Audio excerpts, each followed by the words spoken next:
বিয়ের 13 বছর পর জানতে পারলাম আমার স্বামী পরনারীতে আসক্ত। সেই রাতটি ছিল ঈদের রাত। সে বাইরে থেকে এসে ফ্রেশ হবার জন্য ওয়াশরুমে ছিল, আর আমি খাবার গরম করে টেবিলে সাজিয়ে তাকে সালাম করার জন্য অপেক্ষা করছিলাম। কারণ প্রতি ঈদে তার পায়ে হাত দিয়ে সালাম করি। সেই 13টা বছর ধরে। রাত আনুমানিক 12:30 আমি বসে আছি। একসময় হঠাৎ তার ফোনে রিং বেজে উঠলো। দেখলাম আননোন নাম্বার। পিক করলাম না। আননোন নাম্বার রেখে দিতে যাব এমন সময় মেসেঞ্জার টুং করে শব্দ হলো। সচরাচর আমি তার মেসেঞ্জার চেক করি না, কিন্তু সেই সময় ফোনটা যেহেতু হাতেই ধরা ছিল, মেসেজটা দেখার লোভ সামলাতে পারলাম না। যা দেখলাম তাতে আমার মাথায় আকাশ ভেঙে পড়ল। আমার স্বামী 12 বছর ধরে একটা মেয়ের সাথে প্রেমের সম্পর্কে জড়িত। সেখানে সব লেখা আছে, তারা কবে কোথায় দেখা করেছে। তার দেয়া গেঞ্জি পরে আজ তার সাথে দেখা করে এসছে, সবটাই লেখা আছে। আরেকটা কথা বলা হয়নি, আমরা 4 বছর প্রেম করে পারিবারিক সম্মতিতে বিয়ে করি। আমাদের সংসারে 2 সন্তান রয়েছে। আমিও আমার স্বামী দুজনেই শিক্ষিত। আমি চাকরিজীবী, আমার স্বামী তেমন কিছু করে না। ফ্যামিলি বিজনেস দেখাশোনা করে। তার বাবার অঢেল সম্পত্তি ছিল। সে নেশাগ্রস্ত। নেশা করতে গিয়ে প্রায় 2 কোটি টাকার সম্পদ নষ্ট করে। যাই হোক, সন্তানের মুখের দিকে তাকিয়ে তার সবটাই মেনে নিয়েছিলাম। তাছাড়া প্রচণ্ড ভালোবাসতাম তাকে। ভাবতাম এক সময় সে নেশার জগৎ থেকে ফিরে আসবে। কিন্তু এখন দেখছি একটা মেয়ের সাথেও জড়িত। মেয়েটি একজন মাদক ব্যবসায়ী, সেই সাথে একটা প্রাইভেট ক্লিনিকের আয়া। অনেকে অনেক সময় এসে বলতো আমাকে এই মেয়ের কথা, কিন্তু স্বামীর প্রতি অগাধ বিশ্বাস আর ভালোবাসা ছিল বলে কোনোদিন বিশ্বাস করিনি। যাই হোক, বাস্তব নির্মম সত্যিটা আজ আমার সামনে। যেটা ভয় পেতাম সেটাই হলো। তারপর আমি কি করলাম? তারপর আমি তার ফোন যথাস্থানে রেখে দিলাম। সে ওয়াশরুম থেকে বের হলে তাকে খেতে দিলাম। আমি তেমন কিছু খেলাম না। তার খাওয়া শেষ হলে তাকে রুমে ডাকলাম। বললাম, তোমাকে কিছু বলতে চাই। সত্যি সত্যি উত্তর দেবে, কোনো কিছু অস্বীকার করবে না, কারণ আমি সব কিছু জানি। সে বলল, বলো। আমি বললাম, কোনো মেয়ের সাথে কি তোমার সম্পর্ক আছে? আমি তখন কেবল আল্লাহকে ডাকছিলাম যেন বলে সব মিথ্যা, কারণ তার মুখ থেকে এটা আমি সহ্য করতে পারবো না। সে বলে, হ্যাঁ আছে, তবে আজকের পর থেকে আর থাকবে না। আশ্চর্য হয়ে গেলাম, কীরকম অবলীলায় সে স্বীকার করে নিল। আমার পায়ের তলার মাটি সরে গেল। কোনো মতে জিজ্ঞেস করলাম, আজ থেকে ঠিক 12 বছর আগে তোমার ফোনে একটা মেয়ের মেসেজ দেখেছিলাম, সেই মেয়েটাই কিনা?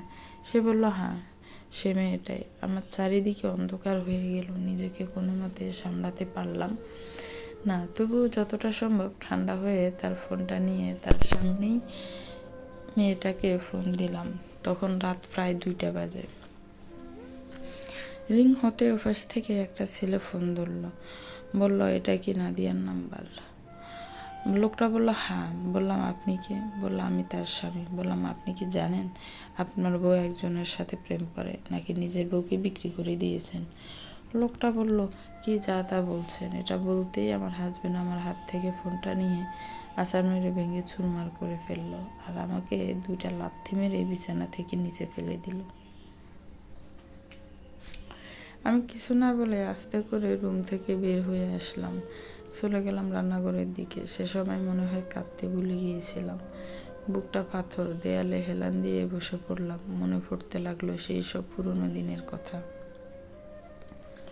সে সময় কলেজে পড়তাম আমি। শহরে কলেজের হোস্টেলে থাকতাম। খালাতো ভাইয়ের ফ্রেন্ড ছিল সে। সেখান থেকেই পরিচয়। 4 বছর প্রেম। একটা দিনও আমাকে না দেখে থাকতে পারতো না। প্রতিদিন দেখা হতো আমাদের। কলেজ ছুটি হলে আমি গ্রামের বাড়ি গেলে আমাকে বাসা পর্যন্ত রেখে আসতো। মাঝে মাঝে আমাকে এক নজর দেখার জন্য আমাদের গ্রামের বাড়িতে ছুটে যেত 80 কিলোমিটার পাড়ি দিয়ে। একসময় দেখলাম দুজনকে ছেড়ে থাকতে পারছি না। পারিবারিক সম্মতিতে হঠাৎ করেই বিয়ে হয়ে গেল। দুজনের মতো সুখী কেউ ছিল না সেদিন। এই 13টা বছরে আমি একটা দিনও তাকে ছাড়া ঘুমাইনি। আমি বাবার বাসায় যেতাম না, গেলে 2 দিন থেকেই চলে আসতাম, কারণ তার হাতটা ছিল আমার বালিশ। তার বুকে মাথা না রাখলে কিছুতেই ঘুমটা আসতো না। সে রাত করে বাসায় ফিরতো, আমি তার জন্য বসে থাকতাম। সে আসলে একসাথে খেতাম। আমার দুটো বাচ্চাই সিজারিয়ান। ওটিতে ঢোকার আগ মুহূর্তে তার সে কি কান্না! এই 13টা বছরে আমাকে কোনো দিন অবহেলা করেনি। আমি যা চেয়েছি তাই এনে দিয়েছে, আমি যা করতে বলেছি তাই করেছে। খারাপ অভ্যাস ওই একটাই ছিল, মাদকাসক্তি। বোঝাতাম তাকে, ভেবেছিলাম সেটাও আস্তে আস্তে ঠিক হয়ে যাবে। আমি সারাক্ষণ আমার বাচ্চা আর সংসার নিয়ে ব্যস্ত থাকতাম। সংসারের প্রতি তার কোনোদিনই মনোযোগ ছিল না। বাজার করা থেকে রান্না করা, সংসার সামলানো, বাচ্চাদের স্কুল সবটাই আমাকে একাই সামলাতে হতো। তবুও ভালো ছিল, সুখী ছিলাম। বাসার প্রত্যেকটা কোণা আমার নিজ হাতে সাজানো। আমার সেই ভালোবাসার মানুষটা কি করে আমার সাথে প্রতারণা করতে পারলো, যাকে ছাড়া আমি আমার জীবনের একটা দিনও কল্পনা করতে পারি না। সে শুধুই ঠকিয়ে এসেছে আমাকে। আমি আর কিছুই ভাবতে পারলাম না। মৃত্যুর পথ বেছে নিলাম। অন্য রুমে গিয়ে দরজা বন্ধ করে ফ্যানের সাথে ওড়না পেঁচিয়ে ঝুলে পড়লাম। তারপর দরজা ভেঙে আমার হাজব্যান্ড আমার গলা থেকে পেছানো ওড়না খুলে আমার গালে ঠাস ঠাস করে 2টা থাপ্পড় বসিয়ে দিল। আমি 2 সপ্তাহ কানে শুনতে পাইনি। সেদিন সে আমাকে সরি বা জড়িয়ে না ধরে থাপ্পড় কেন মারলো তা আমার আজও বোধগম্য নয়। কান্নাটা ছিটকে বের হতে চাইল, কিন্তু আটকে যাচ্ছিল হয়তো বা অপমান আর অভিমানের চাপে। শুধু 2 চোখ দিয়ে অশ্রু আর বুক থেকে হেঁচকি উঠে আসছিল। যাই হোক, দরজা ভাঙার শব্দে আমার শাশুড়ি আর আমার 5 বছরের ছোট বাচ্চাটা জেগে গেল। আমার বাচ্চা জেগেই কান্না শুরু করে দিল। বাচ্চার কান্না দেখে বুকে জড়িয়ে নিলাম। শাশুড়ি সব শুনে কিছুক্ষণ থ হয়ে বসে থাকলো। তারপর আমাকে ছেলের পক্ষ হয়ে বুঝাতে শুরু করলো। বলল, বাচ্চা কাঁদছে, তাকে নিয়ে শুয়ে পড়ো। প্রায় ভোর হয়ে আসলো। শুয়ে পড়লাম। সেদিন থেকে আমার খাওয়া, ঘুম সব কোথায় যেন হারিয়ে গেল। আমি সর্বোচ্চ শিক্ষায় শিক্ষিত, আর সেই মেয়ে একজন অশিক্ষিত আয়া। আমি কি করে এত বড় অপমান সহ্য করব? তাকে সারাক্ষণ জিজ্ঞেস করতে লাগলাম, সে মেয়ের সাথে তোমার কত দূর সম্পর্ক, কি করেছো তার সাথে, কতবার তার হাত ধরেছো, কতবার তাকে জড়িয়ে ধরেছো, কতবার তাকে ফোন করতে, তাকে কি কি গিফট করেছো, কোথায় কোথায় দেখা করেছো, কোন কোন রেস্টুরেন্টে দেখা করেছো, কোন পার্কে বসেছো, তাকে কতবার ভালোবাসি বলেছো, ইত্যাদি ইত্যাদি প্রশ্ন করতাম সারাক্ষণ। সে আমার প্রতি বিরক্ত হতে লাগলো আস্তে আস্তে, আর আমি ধীরে ধীরে মানসিক রোগী হতে লাগলাম। একদিন আমার এক আত্মীয় মারা যাওয়ায় আমার আব্বু আম্মু ভাই বোন বাসায় আসলো। সেদিন রাতে সে বাহির থেকে আসলে আমি তাকে বললাম, আমি ওই মেয়ের সাথে কথা বলতে চাই, আমি ওই মেয়ের কাছে যেতে চাই। সে বলল, ওই মেয়ের কাছে গেলে তোমাকে সতীনের সংসার করতে হবে। তা শুনে আমার পৃথিবীটা অন্ধকার হয়ে গেল। আবারও দরজা বন্ধ করে আমার নিজের গায়ে আমি আগুন ধরিয়ে দিলাম। আবার আমাকে দরজা ভেঙে বের করলো, গায়ে পানি ঢেলে আগুন নেবানো। কিন্তু আমাকে ওই অবস্থায় রেখে সে বাসা থেকে বেরিয়ে গেল। আমার শাশুড়ি আমাকে বলল, তোমার প্রতিদিনের নাটক আর ভালো লাগে না, তোমার জন্য আমার ছেলে বাসা থেকে বেরিয়ে গেল। যাও, যেখান থেকে পারো আমার ছেলেকে ফিরিয়ে নিয়ে এসো। রাত তখন 1টা বাজে। আমার ছোট ননদ, তার জামাই, চাচা, শ্বশুর, চাচি, শাশুড়ি আরও অনেকে বাসায় চলে আসলো। আমার ছোট ননদ সবার সামনে আমাকে বলল, ছেলেরা 10 জনের সাথে প্রেম করলে কিছু হয় না, কিন্তু মেয়ে মানুষ স্বামীর সাথে ঝগড়া করলে তাকে বলে বেশ্যা। আমি রীতিমতো হিসেবে, অথচ ননদ আমাকে বানিয়ে দিল বেশ্যা।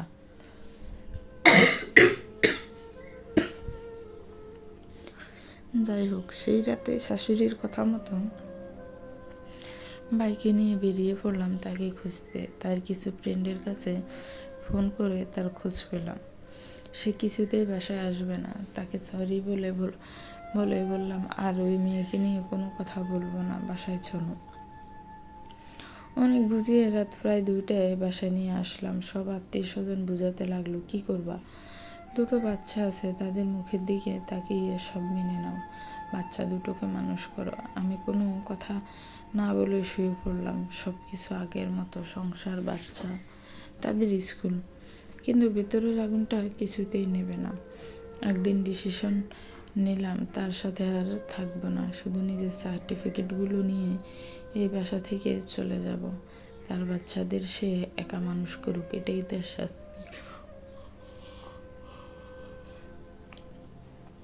কিন্তু আমি মা বাচ্চাদের ছেড়ে যাব ভাবতেই দু চোখ জ্বলে পড়ে আসে। সিদ্ধান্ত নিলাম ছোট বাচ্চাকে সাথে নিব ঢাকায়। এক ফ্রেন্ড তাকে আপাতত তার বাসায় কয়েকটা দিন থেকে একটা চাকরি জোগাড় করে নেব। একটা ছোট ব্যাগ, আমার সার্টিফিকেট আর আমার ছোট বাচ্চা, এসব নিয়েই রওনা হলাম অজানা পথের উদ্দেশ্যে। আমি কাউকে কিছু না বলে আমার 5 বছরের বাচ্চাকে নিয়ে ঢাকার বাসে উঠে পড়লাম। বাসে ওঠার কিছুক্ষণ পরেই সবার কল আসতে লাগলো। ফোনটা কিছু সময় অফ করে রাখলাম, শুধু ফেসবুকে একটা স্ট্যাটাস দিলাম, আজ থেকে আমি কারো নই, কেউ আমাকে খুঁজবে না। কিন্তু আমার বাচ্চাটা গাড়িতে ওঠার পর থেকেই কাঁদতে লাগলো, বারবার জিজ্ঞেস করতে লাগলো আমাকে, তুমি কোথায় নিয়ে যাচ্ছ? বললাম আমরা বেড়াতে যাচ্ছি। সে বলতে লাগলো, আমি যাব না, আমি বাসায় যাব, আমার আব্বুর কাছে যাব, আমার দাদির কাছে যাব, আমি আমার ভাইয়ার সাথে খেলবো। ওর কান্না দেখে আমিও চোখের পানি আটকাতে পারলাম না। কাঁদতে কাঁদতে একসময় আমার ছেলে ঘুমিয়ে পড়লো। ফোনটা খুললাম, সবাই কল করছে, আব্বু আম্মু ভাই বোন শাশুড়ি হাজব্যান্ড। কারো ফোন পিক করলাম না, বারবার কল দিয়েই যাচ্ছে। শুধু ছোট বোনের ফোনটা রিসিভ করে বলে দিলাম আমি ভালো আছি, আব্বু আম্মুকে টেনশন করতে নিষেধ করিস।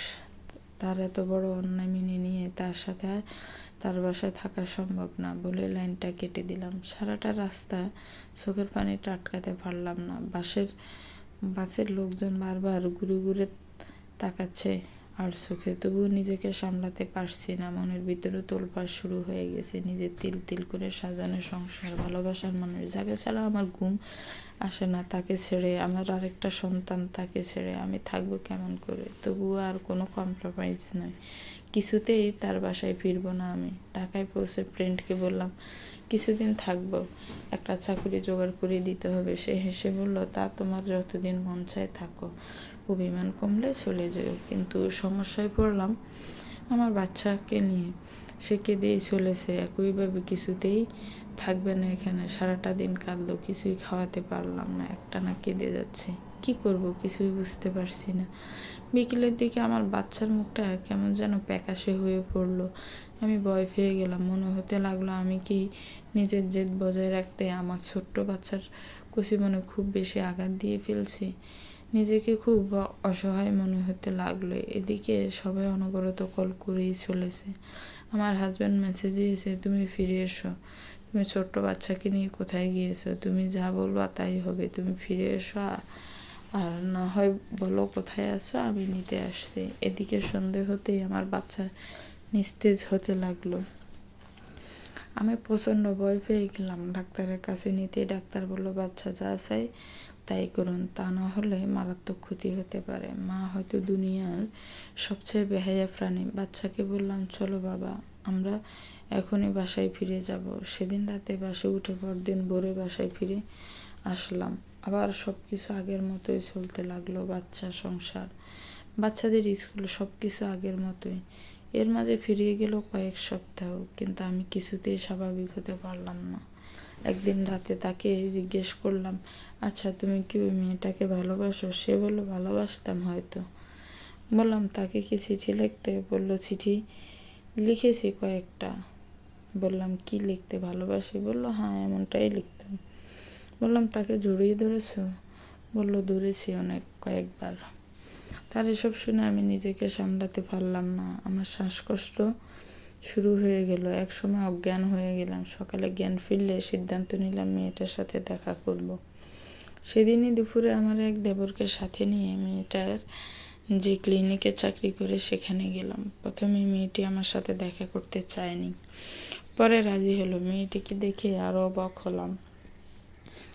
আমার হাজব্যান্ড, যে কিনা মাশাআল্লাহ লম্বা, স্মার্ট, হ্যান্ডসাম, এক কথায় সুন্দর, সুপুরুষ, সে কিনা এরকম কুচকুচে কালো খাটো একটা মেয়ের সাথে প্রেম করছে 12টা বছর ধরেছি। শুনেছি মেয়েটার পেছনে লক্ষ লক্ষ টাকা খরচ করছে। মেয়েটাকে বাড়ি বানিয়ে দিয়েছে, ছেলের পড়ার খরচ সে দেয়, এমনকি মেয়েটার স্বামী হাতে রাখতে একটা অটো রিক্সাও কিনে দিয়েছে। যাই হোক, মেয়েটাকে ডেকে বললাম, দেখো আমার হাজব্যান্ড কাণ্ডের মতো লোকেরা তোমাদের মতো মেয়েদের কখনো বিয়ে করে গড়ে তুলবে না, শুধু তোমাদের ইউজ করবে। আর তুমি কেন আমার হাজব্যান্ডের সাথে সম্পর্ক রাখছো তা আমি খুব ভালোভাবে বুঝি। তোমার যত টাকা লাগে আমি দেব, তোমার সংসারের সব খরচ আমি দেব, তোমার ছেলের পড়ার খরচও আমি দেব, তোমার যখন যা লাগবে আমি দেব। আমি হাত জোর করে মিনতি করছি, তুমি আমার স্বামীর জীবন থেকে, আমার জীবন থেকে সরে যাও, কারণ আমি আমার স্বামীকে প্রচণ্ড ভালোবাসি, তাকে ছেড়ে আমি থাকতে পারবো না। মেয়েটি হেসে বলল, আপনার টাকা আমার লাগবে না, পারলে নিজের স্বামীকে বেঁধে রাখেন। কারণ আর একটা কথা, আমি ইচ্ছে করলে আজই আপনার স্বামীকে বিয়ে করতে পারি, আপনার স্বামী আমাকে বিয়ে করতে বাধ্য, কিন্তু আমি তা করব না, কারণ আমি আমার ছেলেকে খুব ভালোবাসি আর আমি তাকে নিয়েই থাকতে চাই। শুনে আমার পায়ের তলার মাটি সরে গেল। হে আল্লাহ, তুমি তোমার জমিনের মাটি একটু ফাঁক করে দাও, আমি তোমার জমিনে ঢুকে যাই। গুড়ের মাঝে বাসায় চলে আসলাম, ভাবলাম এই জীবনের কোনো মূল্য নেই, এতটা সহ্য ক্ষমতা আমার নেই। আমার কাছে পৃথিবীটা অর্থহীন মনে হলো, আবারও সুইসাইড করার সিদ্ধান্ত নিলাম। সেদিন রাতে 30টা ঘুমের ওষুধ খেয়ে নিলাম। আস্তে আস্তে আমার শরীরটা নিস্তেজ হতে থাকলো, দু চোখ বন্ধ হয়ে আসলো, শুধু আমার দুটো সন্তানের মুখ চোখের সামনে ভাসতে লাগলো। হঠাৎ মনে হলো, আমি যদি আজ মরে যাই, কে দেখবে আমার সন্তানদের? আমার ভাই তখন বাসায় ছিল, কোনো রকমে তাকে ইশারায় ডেকে বললাম, আমি অনেকগুলো ঘুমের ওষুধ খেয়ে নিয়েছি, কি করব এখন? তারপর কি হলো জানি না, 2 দিন পর চোখ মিলে দেখলাম আমি হাসপাতালে। হাসলাম, মনে মনে বেঁচে আছি এখনো। আমার 2 সন্তানকে দেখতে চাইলাম, তারা সামনে আসলে বুকে জড়ালাম। আবার সেই বাসায় ফিরে আসলাম। আব্বু আম্মু অনেকবার তাদের বাসায় নিয়ে যেতে চাইলো, আমি যেতে চাইতাম না, কারণ তাকে ছেড়ে আমি থাকতে পারবো না। কিন্তু আস্তে আস্তে আমি অসুস্থ হয়ে পড়লাম, কোনো খাবার গলা দিয়ে নামতো না, আর 2 চোখের ঘুম হারিয়ে গেল, সংসারের প্রতি, বাচ্চাদের প্রতি সব আকর্ষণ হারিয়ে গেল, কিছুই ভালো লাগে না, রান্না করি না, বাচ্চাদের দেখি না, বেশিরভাগ সময় ওরা হোটেল থেকে খাবার কিনে খায়, বাচ্চার পড়া দেখি না, বাচ্চার রেজাল্ট খারাপ করতে লাগলো বাচ্চারা। ধীরে ধীরে আমি মানসিক ভারসাম্য হারাতে লাগলাম। মেডিসিন, ডাক্তার, মানসিক ডাক্তার, কোনোটাই বাদ থাকলো না। এই ডাক্তার ওই ডাক্তার, কোনো ডাক্তারই বাদ থাকলো না। কিন্তু হায়, কোনো ডাক্তার আমাকে সুস্থ করতে পারলো না। কোনো ডাক্তারই কড়া ওষুধের দিয়েও, কড়া ঘুমের ওষুধ দিয়েও আমার চোখে ঘুম এনে দিতে পারলো না, আমাকে খাওয়াতে পারলো না। আমি আরও অসুস্থ হয়ে পড়লাম, বিছানা থেকে নামতে পারতাম না। আরও বড় ডাক্তারের কাছে নিয়ে যাওয়া হলো, ডাক্তারের কাছে নিয়ে যাওয়া হলো। শুধু এটুকু ভালো মতো মনে পড়ছে, ডাক্তার জিজ্ঞেস করতো, তোমার কি হয়েছে মা, বলো তো। আমি বলতে বলতে কেঁদে ফেলতাম, আর আমার সাথে সাথে ডাক্তারও চোখের পানি আটকাতে পারতো না। এভাবে কেটে গেল কয়েক মাস। আস্তে আস্তে আমি অসুস্থ হয়ে পড়লাম, মানসিক ভারসাম্য হারাতে বসলাম, কিছুই ভালো লাগে না, সন্তানরা কাছে আসলেও বিরক্ত লাগে। আমার হাজব্যান্ড আমাকে নানাভাবে সুস্থ করতে চেষ্টা করত, বাইরে নিয়ে যেত, যেসব আমি পছন্দ করতাম, যেমন গভীর রাতে নদীর ধারে যাওয়া, ফুটপাতের দোকানে বসে চা খাওয়া, রাস্তায় দাঁড়িয়ে থেকে ফুচকা খাওয়ানো। কিন্তু কোনো কিছুতেই আমার মন ফেরাতে পারলো না। তাকে আজও প্রচণ্ড ভালোবাসি, কিন্তু তার কাছে যেতে গা গিন করতো। তার মুখের দিকে তাকালে ওই মেয়েটার মুখটা বেশি উঠত। ঠিক এমন একটা অবস্থায় আমার সমবয়সী একজন দেবর ছিল, সে মাঝে মাঝে আসতো, খুব মজার মানুষ ছিল, আমার বাচ্চাদের খুব ভালোবাসতো। ও খুব সহজেই মানুষকে হাসাতে পারত। তাই একদিন আমার হাজব্যান্ড ওকে বলল, তোর ভাবি তো কারোর সাথে তেমন কথা বলে না, দেখ তো তুই গিয়ে হাসাতে পারিস কিনা। ও আমার রুমে গেল, আমার সাথে অনেক কথা বলল। কেন যেন ওর সাথে কথা বলে মনটা অনেক হালকা হয়ে গেল। আমাকে অনেক বোঝালো, বলল, ভাইয়া শুধু আপনাকেই ভালোবাসে, ওই মেয়ের বাসায় আমরাও যেতাম, আপনি সব ভুলে যান তো, শুধু শুধু ভাইয়াকে ভুল বুঝছেন। ছেলেটার কথায় মনে একটু জোর আসলো। আমি মাঝে মাঝে ছেলেটার সাথে ফোনে কথা বলতাম, আমাকে হাসাতে পারতো, ওর কথায় হাসতাম। ও এসে আমাকে খাইয়ে যেত, ফোন করে বলতো, ভাবি আজ আমি আজ কি রান্না করেছেন? আমি খেতে আসছি। বাধ্য হয়ে আমাকে রান্না করতে হতো। আমাকে ছাড়া খাবার টেবিলে বসতো না। আমার হাজব্যান্ড, সে, আমি, আমার বাচ্চারা একসাথে খেতাম। তাকে সাথে নিয়ে মাঝে মাঝে বেড়াতে যেতাম। ছেলেটার খুব ভালো একটা গুণ ছিল। কথায় কথায় যে কোনো মানুষকে হাসাতে পারত। ও আস্তে আস্তে আমাদের পরিবারের একজন হয়ে উঠল। মাঝে মাঝে এমন হতো, রাত 1টা বাজে, আমি খাচ্ছি না, আমার হাজব্যান্ড তাকে তার বাসা থেকে তুলে নিয়ে আসতো। সে আমাকে খাইয়ে তার বাসায় ফিরত। আমার হাজব্যান্ড তাকে মাঝে মাঝে বাসায় পাঠাতো, বলতো তোর ভাবিকে বাজার থেকে ঘুরিয়ে নিয়ে আয়। যখন দেখতো আমি চুপচাপ বসে আছি, তখন ওর ফোনটা ধরিয়ে দিত আমার কানে। সে যেন ডাক্তারের মতো আমার চিকিৎসা শুরু করলো। আমি আস্তে আস্তে স্বাভাবিক জীবনে ফিরে আসতে লাগলাম। বড় বড় ডাক্তাররা যেটা পারলো না, সেই ছেলে আমার জীবনে ফেরেস্তা হয়ে এসে আমাকে একটু একটু করে আমার স্বাভাবিক জীবন ফিরিয়ে আনতে সাহায্য করতে লাগলো। আমি তার কাছে সারা জীবন কৃতজ্ঞ থাকব। এর মাঝে 5-6 মাস কেটে গেল, কিন্তু আমার মাথায় একটা দুষ্টু বুদ্ধি খেলে গেল। সেটাই হয়তো আমার জীবনের সবচেয়ে ভুল সিদ্ধান্ত ছিল। সে সময় আমার মাঝে চরম প্রতিশোধ নেবার প্রবণতা জেগে উঠল। সিদ্ধান্ত নিলাম যে আগুনটা আমার বুকে দাউ দাউ করে জ্বলছে, সে আগুন আমিও তার বুকে জ্বালিয়ে দেব। আমি সেই ছেলেটার সাথে আলোচনা করলাম। বললাম, আমার সাথে তোমাকে একটা নাটক করতে হবে, প্রেমের নাটক। আমি সেই দিন শান্তি পাবো যেদিন আমার হাজব্যান্ডকে কেউ বলবে তোমার বউ পরকীয়া করছে। ছেলেটি প্রথমে কিছুতেই রাজি হলো না, পরে আমার অনেক রিকোয়েস্টে রাজি হলো। ও বলে রাখা ভালো, ছেলেটা বিবাহিত। শুধু 1টা মাস আমি ওর সাথে বিভিন্ন রেস্টুরেন্টে বসতাম, একসাথে সময় কাটাতাম, ফোনে কথা বলতাম। আমার হাজব্যান্ডকে দেখিয়ে দেখিয়ে এই মতো কথা বলতাম ভিডিও কলে, কিন্তু সবটাই ছিল সাজানো নাটক। তার সাথে কিছু সেলফি তুললাম, আর সেগুলো আমার হাজব্যান্ডের মেসেঞ্জারে পাঠাতে বলতাম। আমার হাজব্যান্ডকে তার ফ্রেন্ডরা এসে বলতে লাগলো, তোর বউ পরকীয়া করছে। প্রথম সে তাদের কথা বিশ্বাস করতো না, কিন্তু আস্তে আস্তে বিশ্বাস করতে লাগলো। আমি যখন দেখলাম আমি আমার পরিকল্পনায় সাকসেস, তখন সবটা আমার হাজব্যান্ডকে খুলে বললাম বুঝতে পারছো তো কতটা কষ্ট, কতটা যন্ত্রণা হয় বুকের ভেতর, কতটা আগুন জ্বলে। কিন্তু আমার হাজব্যান্ডকে আর কিছুতেই আমাকে বিশ্বাস করাতে পারলাম না। আমার শ্বশুরবাড়ির লোকজন বলতে লাগলো, এই মেয়েকে নিয়ে আর সংসার করতে পারবি না, সে এখন খারাপ মেয়ে, তাকে ডিভোর্স দিয়ে দে, তোকে আরও সুন্দরী মেয়ের সাথে বিয়ে দিয়ে দিব, আর অনেক টাকাও পাবো। তাদের কথায় আমার হাজব্যান্ড আমাকে বাসা থেকে বের করে দিল। আমার ছোট ছোট বাচ্চা দুটোকেও দিল না আমাকে। আমি একটা ইংলিশ মিডিয়াম স্কুলে চাকরি নিলাম, খুবই সামান্য বেতনে। আব্বু আম্মু বলল বাসায় চলে আয়। আমি রাজি হলাম না। বললাম, এখানে থাকলে আমি আমার সন্তানদের কাছাকাছি থাকতে পারবো। আমি তাদের স্কুলে গিয়ে, কোচিংয়ে গিয়ে দেখে আসতাম। মাঝে মাঝে লুকিয়ে লুকিয়ে আমার হাজব্যান্ডকেও দেখতে যেতাম। তাকে 2 দিন না দেখে থাকতে পারতাম না। আমার বাচ্চারা দেখা হলে বলতো, আম্মু তোমার জন্য ওরা, আব্বু আর দাদি আমাদের কাঁদতেও দেয় না, আমরা লুকিয়ে লুকিয়ে কাঁদি।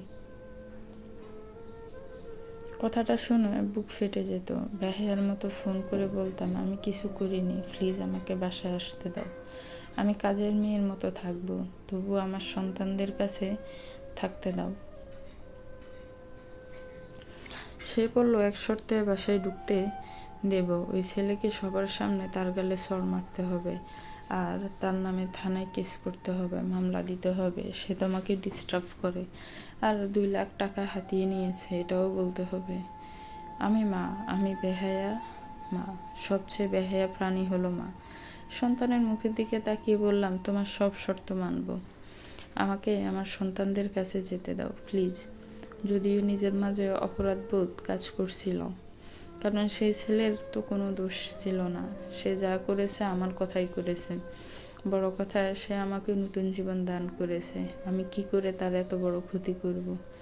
এখানে আরেকটা কথা বলা হয়নি, আমার হাজব্যান্ড বর্তমান ক্ষমতাসীন দলের রাজনৈতিক নেতা। তার একটা কথায় সব হয়। সেই রাত 2টায় আমাকে নিকটবর্তী থানায় নিয়ে গেল। আর যেতে যেতে বলল, তুমি কিছু বলবে না, শুধু একটা সাদা কাগজে সই করবে। থানায় গিয়ে আমাকে সাদা কাগজে সই করতে বলা হলে আমি বললাম, না, আমি কোনো সাদা কাগজে সই করব না। কি লেখা আছে আমি পড়ব, তবেই সই করব। এটা শুনে থানার ওসি আমার সাথে একা কথা বলতে চাইলো। আমার হাজবেন্ডকে রুম থেকে বের করে দিল। ওসি বলল, আপনি কি ওই ছেলের নামে মামলা করতে চান? বললাম, না। বলল, ওই ছেলে কি আপনাকে ডিস্টার্ব করে, আপনার কাছে টাকা চায়? বললাম, না। বলল, তাহলে এত রাতে থানায় কেন এসেছেন? বললাম, আমার হাজবেন্ড আমাকে জোর করে নিয়ে এসছে। তাছাড়া ওই ছেলের কোনো দোষ নেই, ও যা করেছে আমি করতে বলেছিলাম বলে করেছে। আমি কেন তার বিরুদ্ধে মামলা করব? ওসি বলল, ওকে, আপনি যেতে পারেন। কোনো মামলা না করে বাসায় চলে আসলাম। আমার শাশুড়ি বললে, বাজে মেয়েকে কেন এখানে নিয়ে এলি? টাকা কুড়ি দিয়ে এখনই বিদায় করে দে। আমার হাজবেন্ড বলল, মা, আমি ওকে মারলে দোষ হবে, তুমি ওকে মারো, কালই ওর বাপ মাকে ডেকে বিদায় করে দেব। সব অপমান নীরবে সহ্য করে শুয়ে পড়লাম। পরদিন সকালে আব্বু আম্মু আসলো। তারা অকথ্য ভাষায় আমার আব্বু আম্মুকে অপমান করলো। আব্বু বলল, আর কত অপমান সইবি, বাসায় চল। বললাম, যতই অপমান করুক, আমার সন্তানদের ছেড়ে আমি কোথাও যাব না। আমার হাজবেন্ড বলল, নিয়ে যান আপনাদের মেয়েকে, এরকম চরিত্রহীনার কোনো জায়গা নেই আমার বাসায়।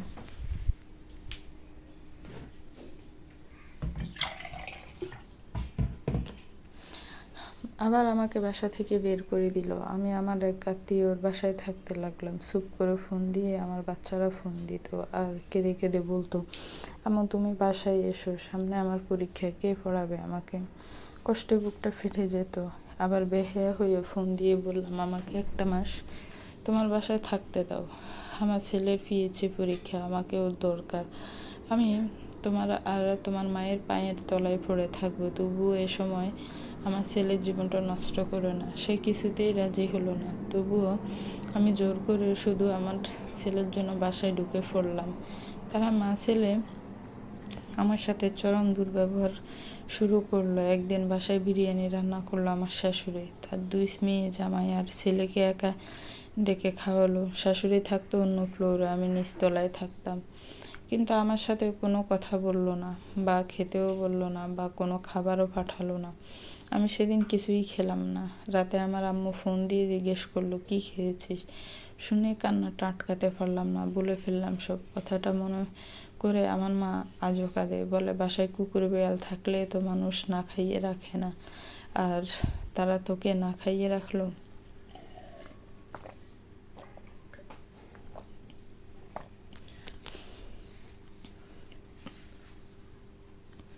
আবার মা ছেলে আমাকে বাসা থেকে বের করার পথ খুঁজতে লাগলো।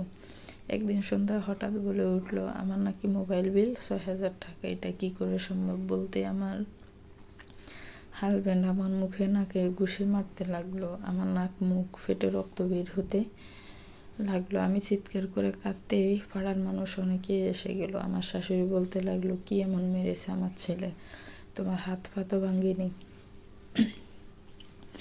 তারপর আমার আর কোনো জ্ঞান ছিল না। পরদিন দেখলাম আমি হাসপাতালে। চোখ মেলতেই দেখলাম আম্মুরা এসছে। হাসপাতাল থেকে আম্মুদের বাসায় নিয়ে চলে গেল।